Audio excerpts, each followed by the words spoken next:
Heads up, everyone. The Canucks are back over 500. A big 5-3 victory over our nemesis, which isn't really a nemesis, the Florida Panthers. And I'm thrilled. It's Saturday night. The game's early, so we can actually go out and do something afterwards.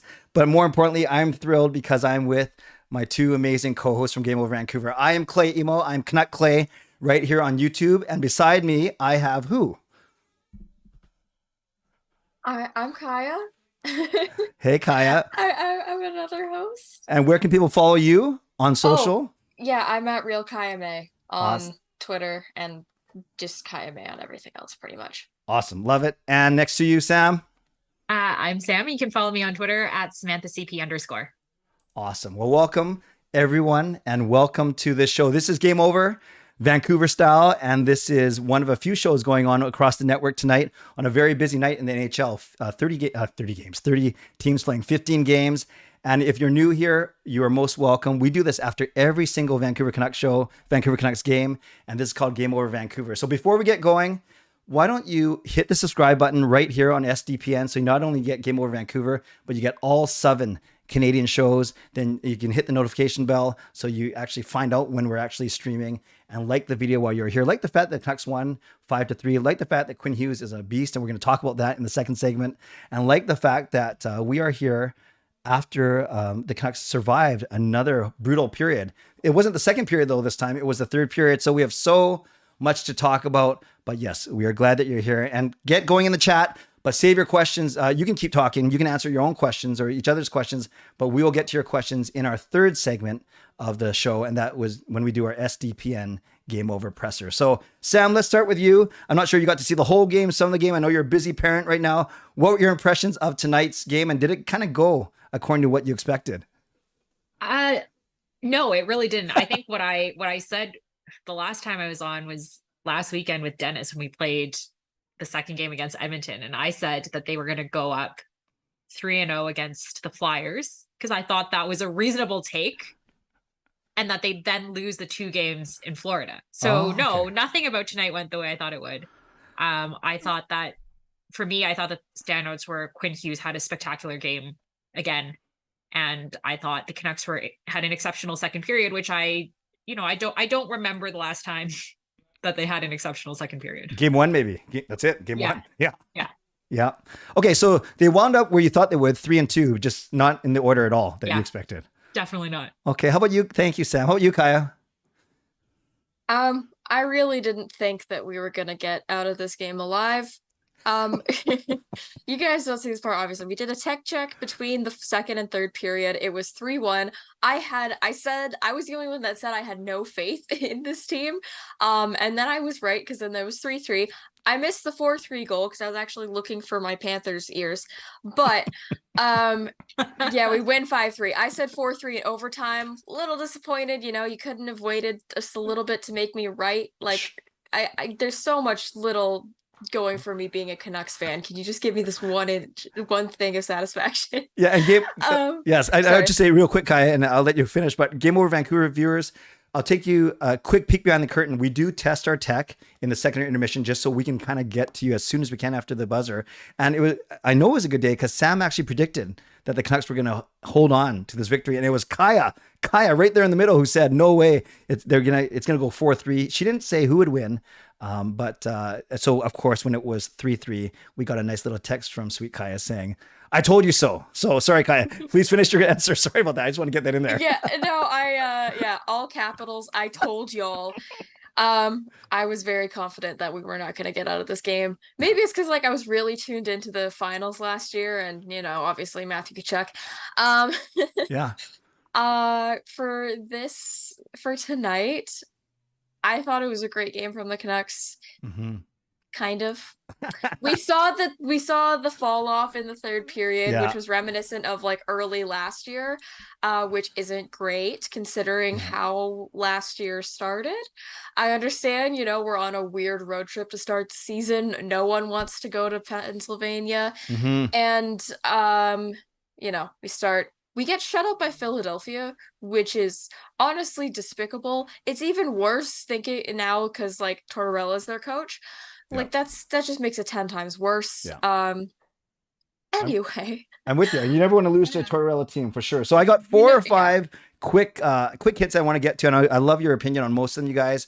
So Sam, let's start with the fact that Ilya Mikheyev makes his season debut. They shut him down at the end of January last year. Many people said, well, if he wasn't 100%, why are you even risking it? Why are you playing him so long? And then, of course, he does not start the season. Everyone's saying, what's going on? Mismanaged, whatever. So how do you think he played? I know he missed that 2-0 chance. It was a bouncing puck from Kuzmenko. I'm just looking. He had an assist, and he had 13 minutes of ice time. What do you think of Mikheyev's play, Sam?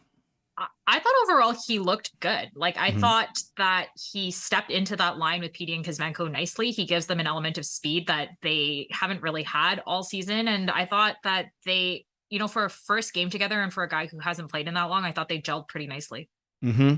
And do you think, well, obviously there was that nice, Kuzmenko had a really nice backhand play. Well, he had 2 points. He had that beautiful pass from the behind the net to PD, and that was actually Mikheyev got the second assist there, and then he had his own goal after the great work by Di Giuseppe. We'll get to that in a second. I've saved a whole couple minutes for that.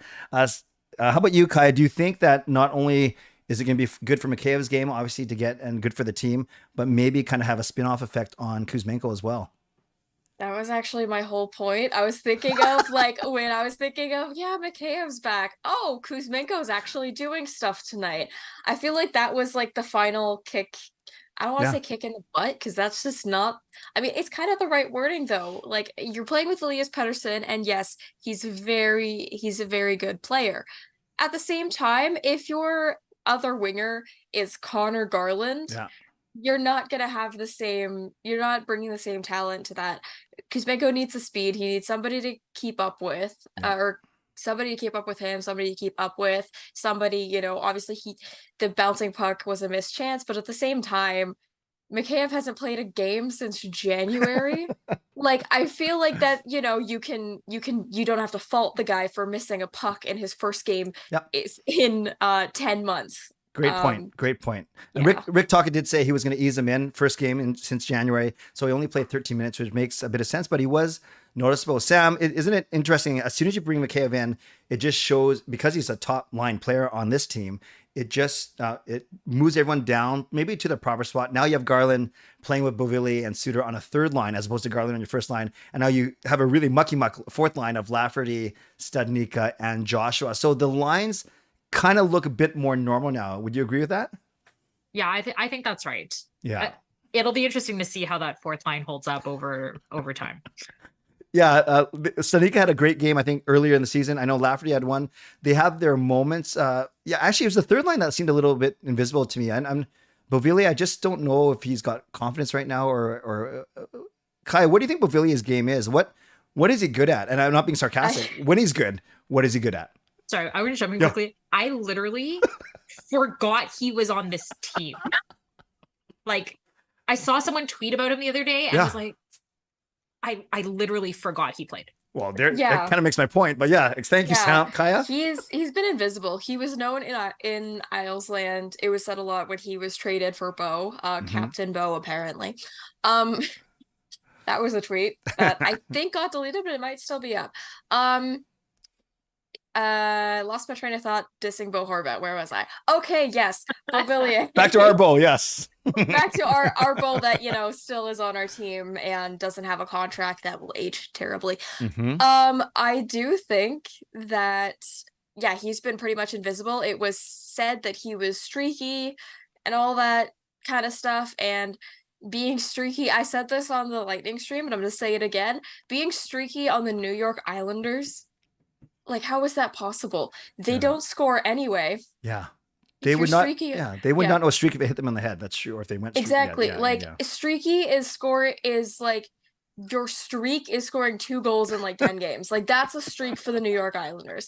As you can see, I like the Rangers. Anyway, so I don't think he's been somebody's brought up Hoglander in the chat. Like, I think that Beauvillier is still being in this lineup, and one of our guys who's still trying to fight to get in. Like, he hasn't had that many shots, but at the same time, he should deserve some more time compared to a guy that you forget that he's on the team. Like, I will Sam, I'm with you. I will remember that Sam Lafferty is on this team faster than I'll remember Anthony Beauvillier. Absolutely. It's bad. And for everyone wondering, how come they're not talking about Quinn Hughes yet? We had a whole segment for Quinn Hughes. Don't worry, we will get to that. Let's talk about the D, though. Tyler Myers, much maligned after the Thursday night debacle where he tackled PD, where he cleared it to the Tampa Bay Lightning guys. So it's not his fault that Tampa scored 2 power play goals, but he was at fault for those. Okay, so it was his fault. Tonight, I saw some debate on the first Panthers goal where he kind of pinched wide and he left a 2-on-1. But then I saw other people saying that, no, wait a sec. What were all the Canucks forwards doing? He actually was on a man, blah, blah, blah. Myers ends up being a -2. But what do you think? Did he need a redemption game? And was this a redemption game? Sam, what do you think of Tyler tonight?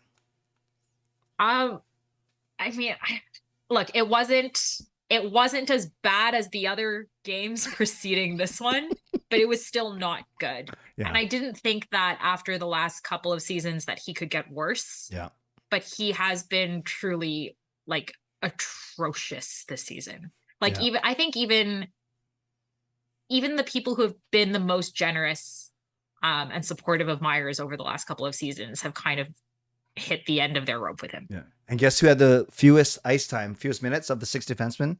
Even 2 minutes less than Mark Friedman was Tyler Myers. 13 minutes tonight. Yeah. I was shocked when I saw that. Another defenseman, Susie, actually scores, makes a really nice play. He kind of brings the puck in the middle. Some good work from Garland on the boards. Looked around and no one was on him. And he's big. Like, it's not like he's the fastest guy. And he's got a good snapshot. And he scores his first.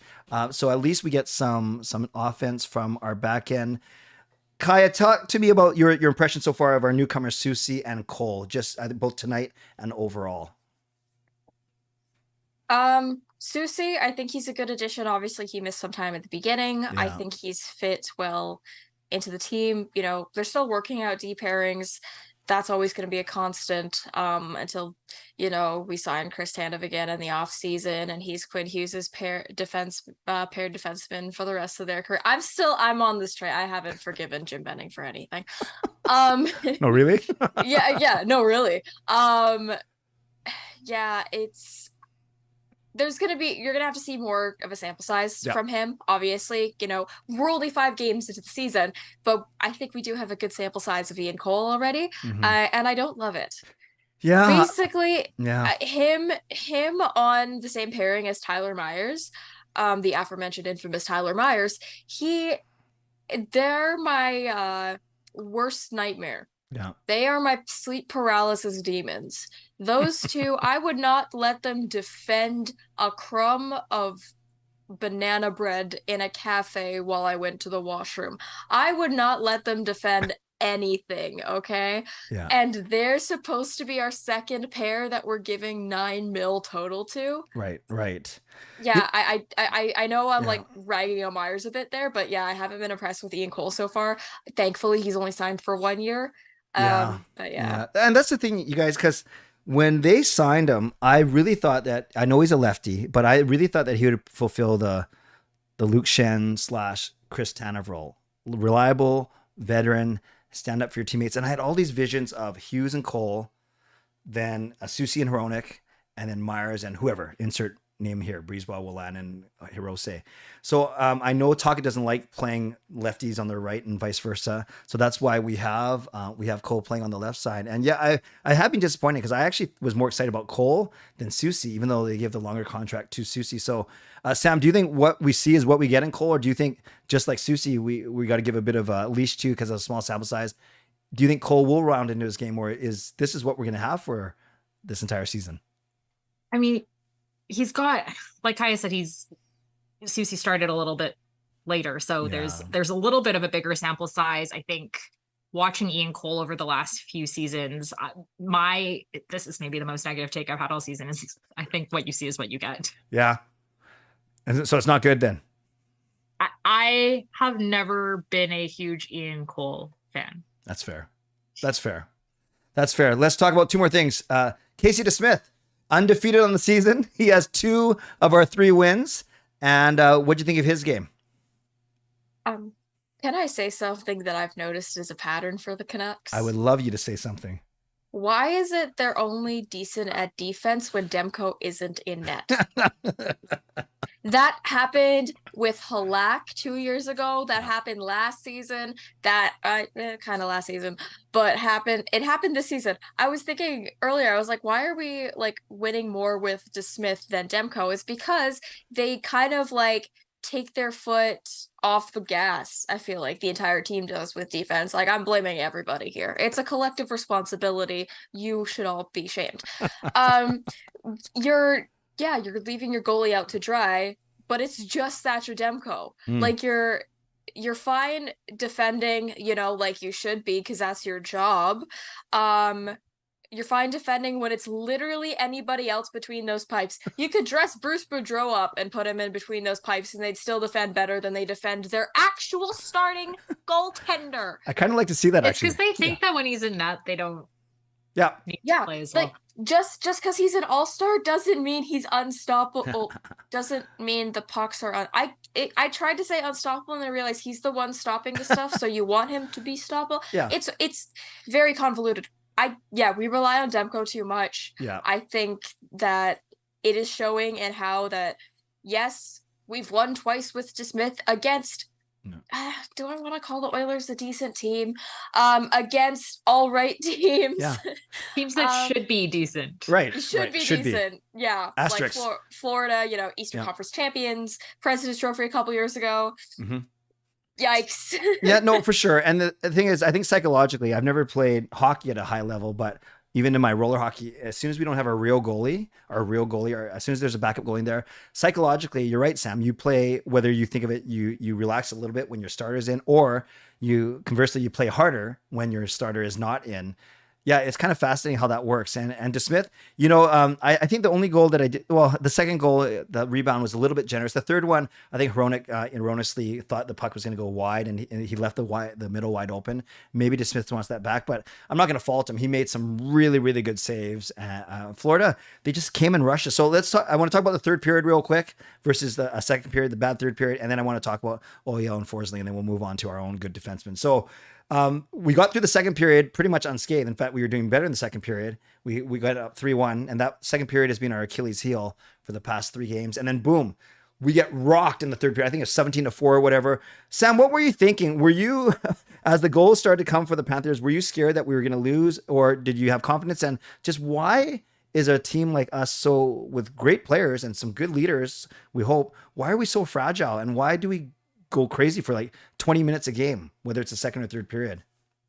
My thought process as those goals happened was, here's that team that blows every 2-goal lead that they've ever had.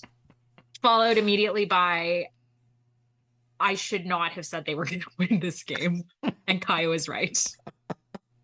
Kaja so is that was my thought process, was like, why did you let yourself have hope when you've been burned by this team so many times before?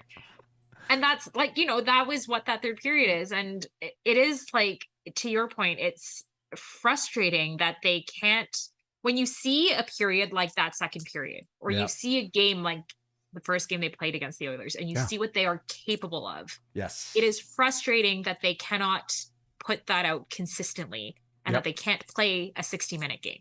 Yes. Because the reason people want this team to do better and constantly expect them to do better than they have is that if they did that, they should be a playoff contender. Yeah.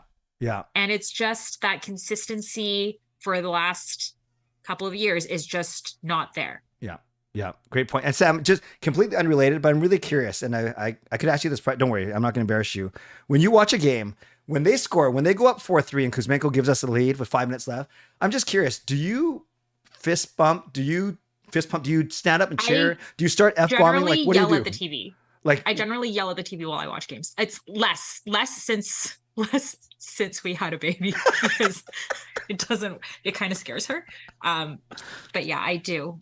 Well, the reason why I asked is we're babysitting my nephew and niece right now. So a 5-year-old and 2-year-old. And then when Kuzmenko scored, I stood up. I didn't swear, but I say stuff that I usually don't say when I'm on a stream or around. And I have this 5-year-old girl looking at me and just wondering, Uncle Clay. So I just want to throw She's that in a there. whole different side to Uncle Clay that she's never seen before. You're gonna have to stream that one day. Yes, exactly. Kaya, why do you think we have so much trouble putting a full 60 minutes together? Or is that the nature of the NHL? There are some really good teams with some really dominant players, and you're not going to be able to control play for all 60 minutes. What do you think? It's a really good league with some really dominant players, but at the same time, their goalie is Sergei Bobrovsky, and he is actually the definition of the term streaky. Islanders fans. Yeah. Yeah, I don't know what it is with this team. I think they're just like, oh yeah, we have a 2-goal lead. Let's lean back for a minute, just observe for a while, and then we're gonna care. It's like when what it kind of feels like, this is like not the greatest analogy, but it kind of feels like just watching them is when you're driving to like work or something and you kind of zone out for a bit because like you know where you're going and you're like like you know the route pretty much.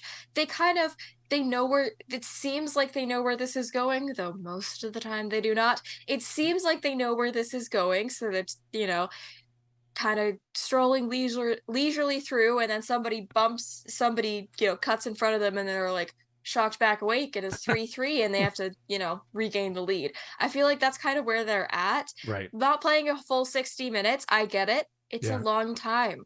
I have 3-hour-long lectures. You can survive 60 minutes in an ice rink, okay? And to fish your analogy, I guess Thursday and with night breaks. And with breaks, yes.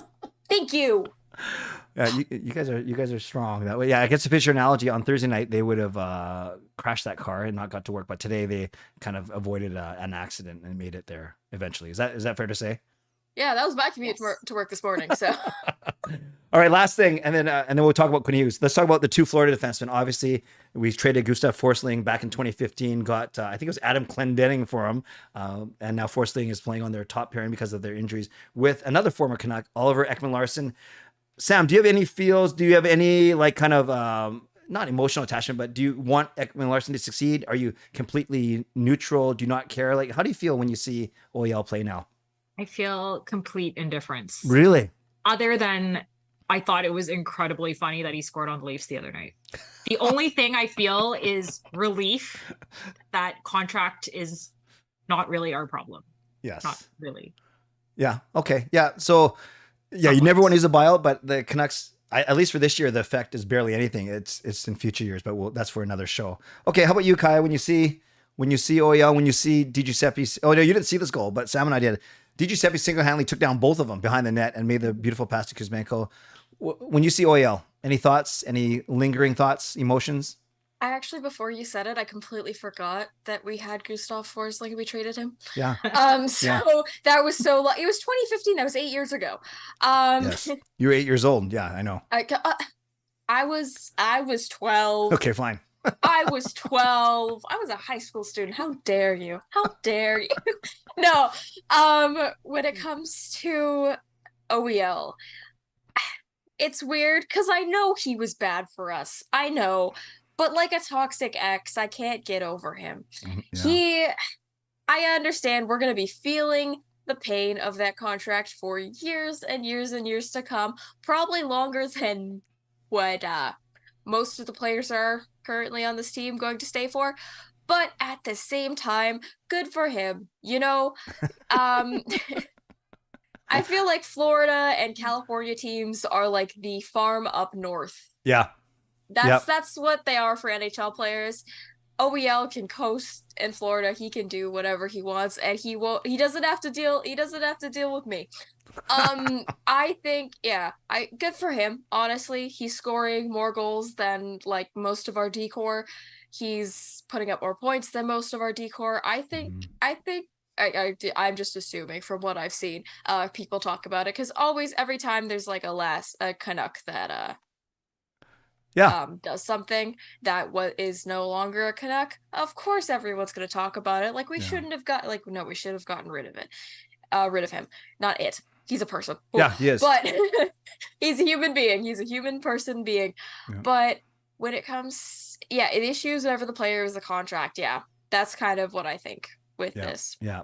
And imagine if Maybe our toxic exes all made $8 million a season. So that wraps up our look at this game. 5-3 Canucks. We are 3-2. We vault to the second in the Pacific, now behind the Vegas Golden Knights, who are amazing. So Sam and Kaja, I'm going to give you a quick 90-second break. Stay on with me, but I want to introduce this next topic because I feel very strongly about it. I'm going to express my belief, and then I want to throw it to you. So I want to talk about Quinn Hughes, and we saw how dominant he was tonight. We've seen how good he's been. I think naming him captain was the smart was the right move, and he's taking it very seriously. He wants to lead this team on and off the ice.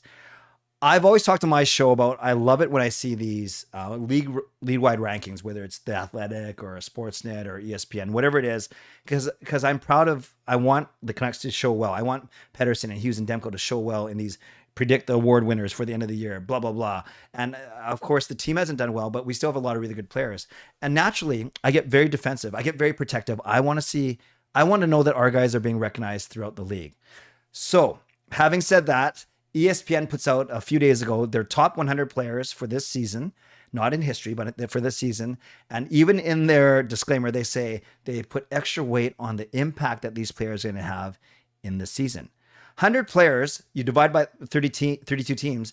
On average, you're only supposed to have 3 players in this top 100 list. The Canucks actually have 5, so that made me really excited. PD's at number 16. You have Hughes at number 60, too low. You have Demko at 80, you have Besser at 82, and you have Miller at 95. So you had 5 guys in the top 100, so that's good. But PD 16, I think that's fine. I always talk about him being a top 15 player. 15, 16, that's splitting hairs. But to have Quinn Hughes at number 60, and you guys know, I always compare Hughes to the Big Five, in the Big Five with Makar, Dahlin, Heiskanen, and Fox. And sure, Makar is rated number 2. We have Fox rated at number 13.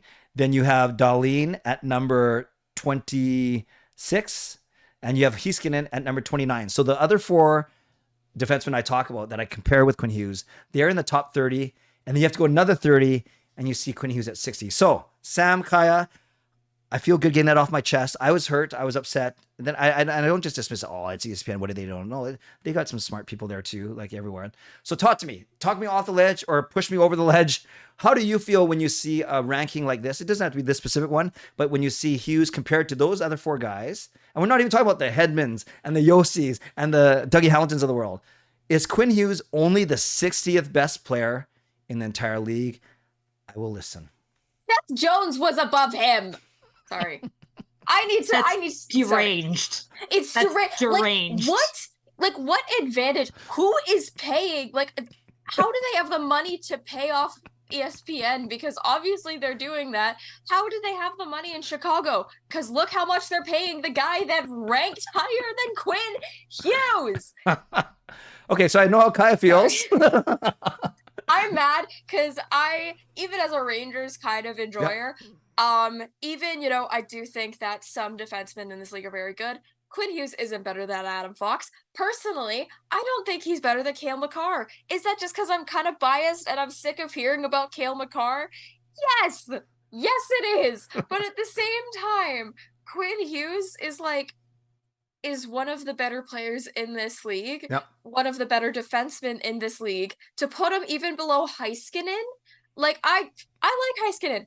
I love Dahlin. I think he's probably around the same mark as him. Yep. I think Dahlin has more of the goal scoring, Quinn is more of the assists. Sure. But again, apparently assists don't count even for defensive quality. So.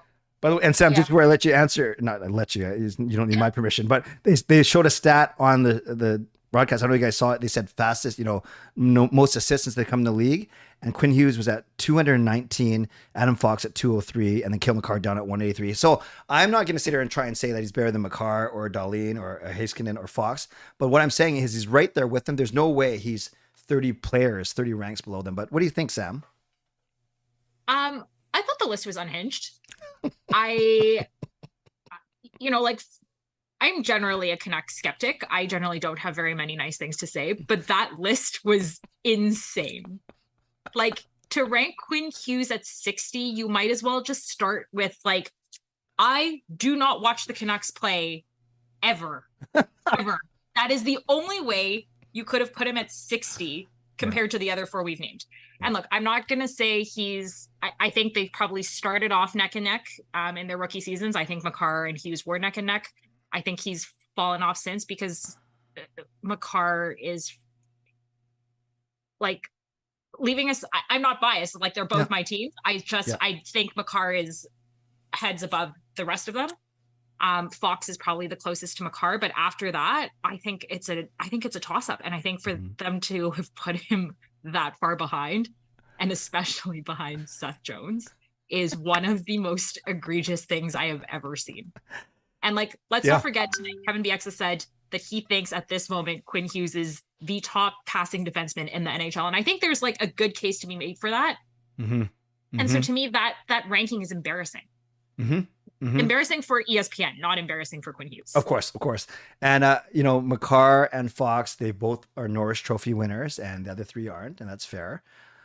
Makar and Fox also, they're enigmas in that they're both right-handed, and how we know how hard it is to get a right shot D-man. So I get where Fox and Makar, they're very skilled and they're very valuable. So I get why they're held so highly. So I'm not, again, everyone out there, I'm not knocking Makar, Fox, Heiskanen, or Dahlin. I'm just saying I believe that Hughes belongs in that conversation and not a whole 2 pages down the list further than them. And it's just frustrating for me, but maybe I've been accused of being a little bit biased and a bit of a homer before, but I just want our guys to be recognized. I think that's what my point is, really. I'm not a homer, and I think it's deranged. It is deranged because you know who's number 53? Who? Mikhail Sergachev. Oh, come on. Who is that guy? The only reason I know who he is because he decked Garland in the face last season and got nothing for it. That's the only reason he's relevant. He's 25 years old. He was 75th in last season's rank. He's 53. What has he done to be 53? And what did Quinn Hughes... Who did Quinn Hughes piss off to get demoted 2 places? This is ridiculous. It's honestly ridiculous. It's just ESPN showing, like, sure, their entertainment, sport, whatever the hell. It's it's basically Eastern Sports network. Because at this point, like, you're just admitting there's so many good I want to say Western Conference players, but then Cale Makar is like second in the league, which I'm iffy about. I know, Sam, you spoke very highly of him. And yes, I get he's a good player. He's a good player. I think I'm just sick of seeing the NHL commercial that's just like, is Cale healthy for you? Like, yes, I know. I'm not gonna try it. Stop. There's so many good players in the Western Conference that are not being highlighted because they're being taken over by, like, Jacob Chikrin's good. Yep. But is he 48th place good? Linus Ullmark is 47. Hampus Lindholm is at 43. Yeah, exactly. Hampus Lindholm. He's 29. The only reason I know who he is because he was roommates with Jamie Drysdale. Like, that's the only relevance he has in my brain lexicon. Right. Erik Karlsson is below Johnny Gaudreau. Yeah, well, sorry. That just threw me for a loop. But there are a lot of players that are way too who else high. is ahead of Quinn Hughes? Who? Chris Letang. Yeah, see, that's rough. Sorry, is this 2009? 2010? Like, okay, Chris Letang is 36. I like Chris Letang. No, so do I, but he is not currently better than Quinn Hughes. He's not currently better than Quinn Hughes. He's not currently better than Quinn Hughes. Okay, so what I've heard in the last 5 minutes, ladies, is that I'm not off base and you guys agree with me, which is good. And everyone in the chat, there's 70 of you in here, which is awesome. And I know there's other shows going on, so we appreciate you being here. We're going to get to you in about 5 minutes. But before we do, we might not read any of these, but do it for the heck of it. Put your ranking. Those 5 guys, Makar, Hughes, Fox, Heiskanen, and Dahlin, start talking to each other and arguing with each other. Rank them 1 to 5 and let's just see what happens in the chat. One other thing, you guys, about Quinn Hughes, what I love is he's only in year 3 of a 6-year contract that pays him $7.85 a year, 7.85. So you're getting a captain, the most assists by a defenseman to start off a career for under $8 million a season. And we can talk, and we'll have plenty of time later in the year to talk about PD. What's his contract going to be? What are they going to offer? Is he going to accept all those things? But to have a guy like that locked up for a team that's not really good with their salary cap, that is a win. To have him locked up for another 3 years after this for under $8 million, that is a steal. I have a hot take. I'm ready. For the ranking, JT Miller should be higher. Yeah, he's 95, right? It's weird to me that he's lower than Brock Besser. Like I am the biggest Brock supporter. Oh, really? Thanks. No, I knew that. I am a homer for Brock, and that's about it. If he went to Minnesota, I'm moving to Minnesota. Like, or that was just, Yeah. If he went to any other team, I'm kidding. I'm joking. I'm kind of ingrained in this fan base for my life. But when it comes to Brock Besser, I think that they should be closer in ranks than 13 places apart. That's just me. Yeah, I think JT Miller should be higher. Sam, what's the most appealing part of Quinn Hughes' game? Sorry, Kai, and I agree with you. Yeah, I was happy Miller was on the list. I surprised he was ranked lower than Besser for sure, especially based on the last 2 seasons. Sam, what makes Quinn Hughes so good in your opinion? Like, how do you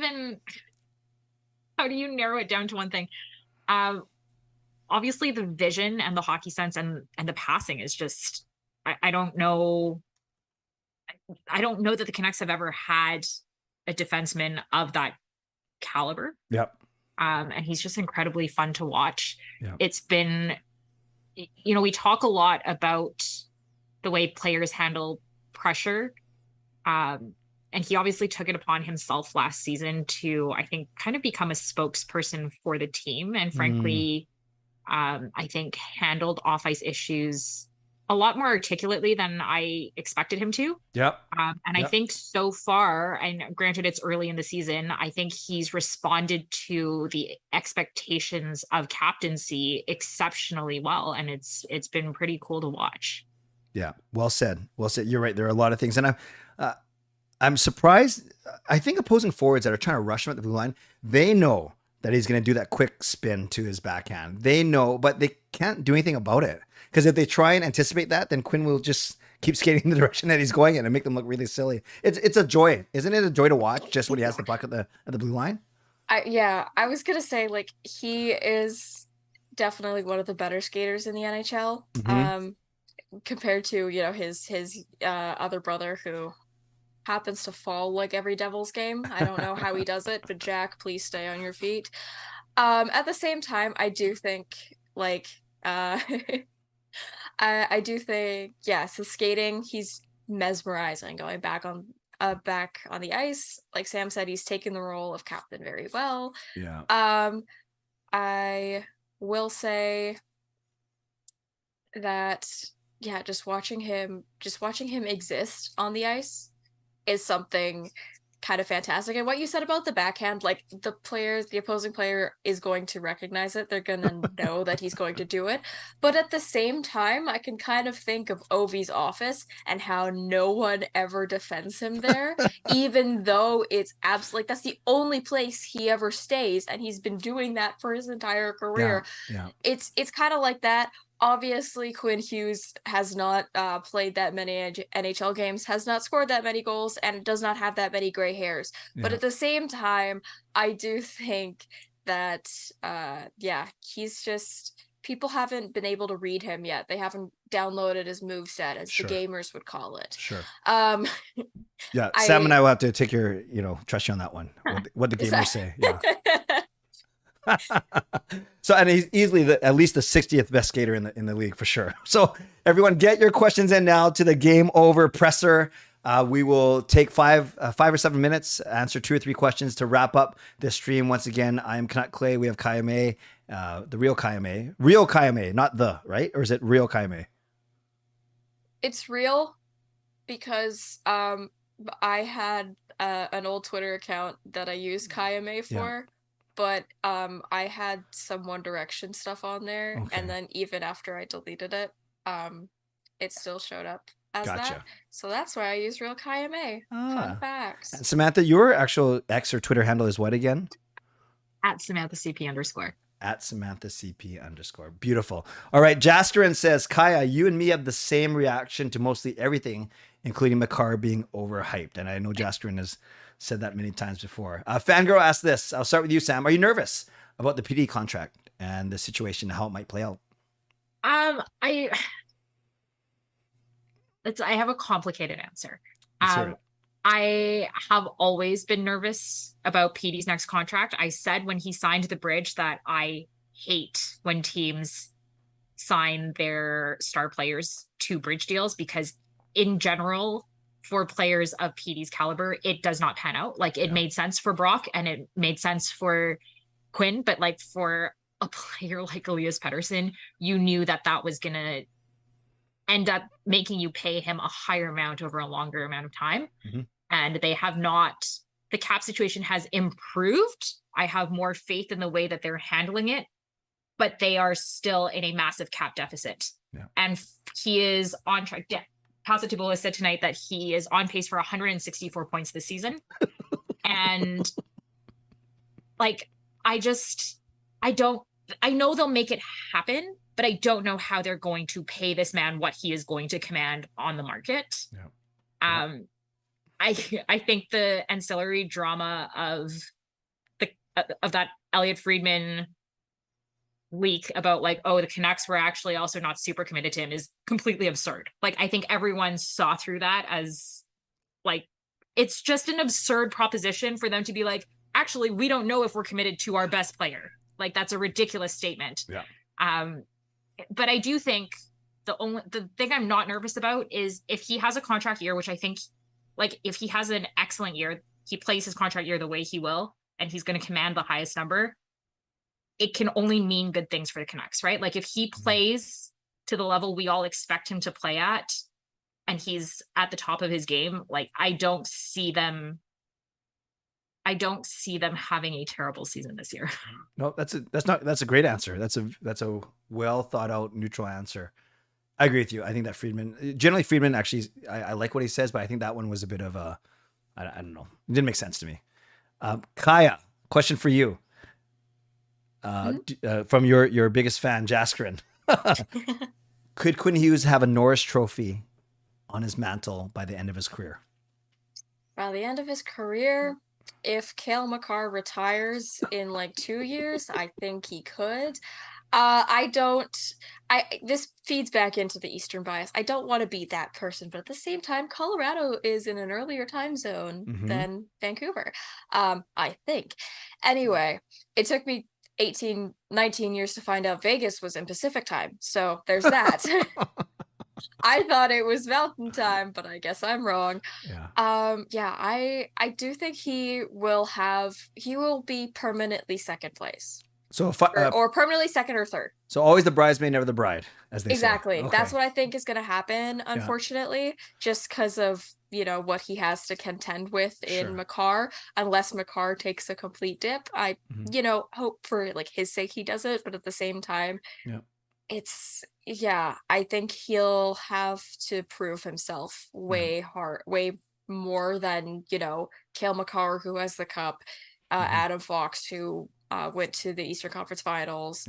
I guess he's going to need the Canucks to perform significantly better than they have to have a shot at it, which is not a fair way to determine who gets a Norris. But like, like Erik Karlsson, Pacific time zone, but like he has to get those points, and for that to happen, the Canucks need to be a lot better. Yeah, that's the thing too about the Norris is it's already, it counts for goals, it counts for assists, it counts for points. It doesn't matter if you're actually a good defenseman, as long as you get points, then you're good. If it was actually based on defending, Erik Karlsson would not have gotten his, glory Norris last year. Yeah, that's just, there needs to be some kind of separation between the two stats, or actually dedicate a trophy to defense, rather than just the Norris, which is basically like which defender can cosplay as a forward. That's basically what it is. I agree with both of you, and Sam, your point is really good about a lot of it's predicated on team success. So the Canucks do have to be a team that's 5 or 10 games over. Although I think Erik Karlsson was a unicorn that way, but that's because he had over 100 points. So, all right, last question for both of you. Connor Garland, his name has been on the news a lot. We saw he's not the most effective player, even though I was teaching my second son Jacob, the one who's not as versed in hockey. I just said, watch Garland. He looks busy, but he doesn't really do anything. Like he'll try spin, he'll move around a lot, he'll get pummeled in the boards a few times. The question from the chat is, do you think he'll be traded? Do you think Connor Garland will be traded by the end of the season? Sam, let's start with you. Yes. Yeah. I think he wants to go, and I think they want him to go. Yeah.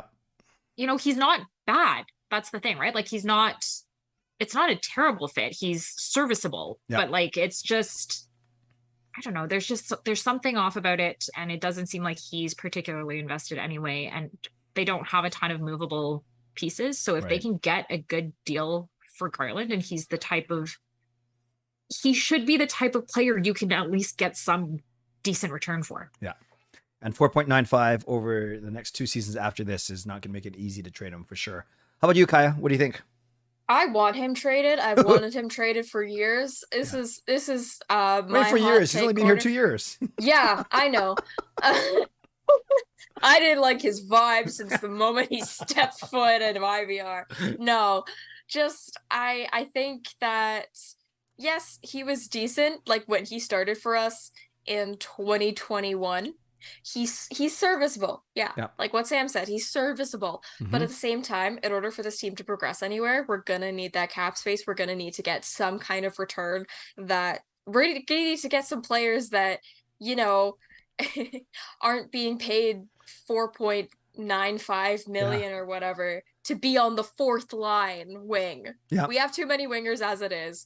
We gotta clear out that cap space to pay Elias Pettersson. Yeah, we have to clear up the cap space to pay an actual good to pay an actually good, decent player that deserves big money. I think he's gonna get traded. I think Beauvillier is gonna get traded. I think a lot of people are gonna get traded or just completely forgotten about, because if the Canucks want to be a contender in any way whatsoever, like even for a wild card, they're gonna have to step it up big time on the trade market, on I don't want to say free agency because it's not always the best because the NHL is boring, but in the trade market, definitely. Like I'm honestly team get rid of your first round picks, because Sam, I can see your face, but I am like I'm on team get rid of your first rounders, because maybe that's a little too far, but that might be a little too far, but like maybe like a second rounder, that's okay, because if you think about it, like with this Lafferty trade, the 5th round player is going to take many, many years to develop. Yes, this first or second rounder may not take that long to develop as a player and get to the NHL level. They might not even make the NHL level. They might play at an NHL level and, not really deserve to play at an NHL level. Case in point, 2015. Anyway. Sam, I'll give you a chance. No, I'm thinking the wrong. No, 2016. Oh my gosh, our 2015 first rounder was Brock, and 2016. I mean, my bad. Yeah, I am team trade draft picks because we're kind of in a win now. Sam, I'll give you a chance to react to that, and then we'll wrap up. I see where Kaja is coming from. I don't. Yes, they're in a win now, but they shouldn't be in a win now. Is where I'm at. This is not a team that is in a position to win now, other than that they kind of have to with the players that they have. But like, I think if you look at the roster of this team and the trajectory, I don't think they're realistically in a win now situation, and they should not have been trading away draft picks for the last 5 years. Like, this is a team that should have been stockpiling draft picks. And I got nothing. They've put themselves in this position where it's like, I don't know. I don't know what they're gonna do. Like I don't mean like win now, but like their players are reaching like the prime in their careers. But they should have like They should have prepared for this. yes. Yeah. The roster should be better than what it is for where those players are at. And part of the issue is that they just completely miscalculated and misplayed the last 5 years. Yeah. I think that's fair. Yeah. I think that's very fair. And speaking of money and players in their prime, between RFAs and UFAs, $30 million comes off the books. But the only 2 players of note, I think, are obviously Elias Pettersson, who's an RFA, and Philip Hronek, who's an RFA as well. So you can picture it could be anywhere between $16 to $18 million already going to those 2 players. Okay, we're going to wrap up. Canucks are 3-2. They have one more game on this road trip, Nashville. We think that Parker, who we announced, Parker Hollywell, Parker's Pucks, our newest Game Over Vancouver co-host. We've announced it on one of my streams. We did it on Game Over last week as well. He's hosting on Tuesday. He just doesn't know it yet. So join Parker for his first foray into hosting. And if you see one of our 3 beautiful faces on Tuesday, that means he didn't like the way that we just kind of gave it to him, and then he'll be on soon. Sam, Kaja, are the Canucks going to come back after that Nashville game? 4-2, 3-3, or 3-2-1? That was a long, convoluted way of saying what's going to happen when they play Nashville on Tuesday night. What's your prediction? I think they're going to beat Nashville. Good. So 4-2 for you. They're beating Nashville because Luke Shen isn't playing. Beautiful. For whatever reason, and we have the 60th best player in the NHL as our captain. So thank you everyone for joining us tonight. That is Sam. That is Kaja. I am Clay. We are 3/4 of your Game Over Vancouver crew. You can meet for the 4th on Tuesday. Parker will be hosting after Nashville plays against Vancouver. So on your way out, make sure that you subscribe to SDPN. Make sure you hit the notification bell and enjoy the rest of your Saturday. Enjoy a couple days off between Canucks games and bask in the fact that we are over 500 once again. So have a great night. Have a great rest of the weekend, and we'll see you on Tuesday night. Good night, everyone. Thank you.